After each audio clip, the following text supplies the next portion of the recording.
नमस्कार मित्रांनो, विविध माहिती संग्रह चॅनलमध्ये आपले स्वागत आहे. आज आपण मृदा संवर्धनाच्या पद्धती कोणत्या आहेत ते पाहणार आहोत. मृदा संवर्धनाच्या काही पद्धती खालीलप्रमाणे आहेत. आच्छादन या पद्धतीमध्ये झाडांमधील मोकळी जमीन सेंद्रिय पदार्थांच्या थराने झाकली जाते.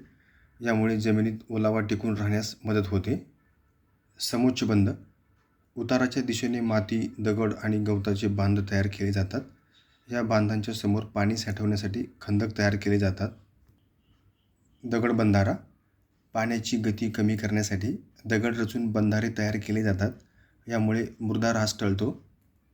पायऱ्यांची शेती तीव्र उतारावर सपाट पायऱ्या तयार केल्या जातात, जेणेकरून लागवडीसाठी सपाट जागा उपलब्ध होते.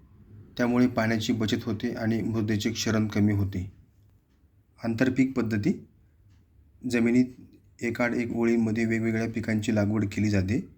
आंतरपीक पद्धतीमध्ये विविध पिकांच्या गरजेनुसार पोषक तत्त्वे दिली जातात, ज्यामुळे मातीची गुणवत्ता सुधारते.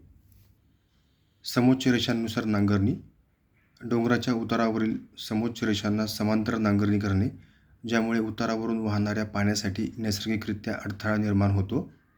आणि निवारा पट्टे किनारी आणि वाळवंटी प्रदेशात वाऱ्याची गती कमी करून मातीचे आवरण वाचवण्यासाठी झाडांच्या ओळी लावल्या जातात. धन्यवाद मित्रांनो, संपूर्ण व्हिडिओ पाहिला त्याबद्दल.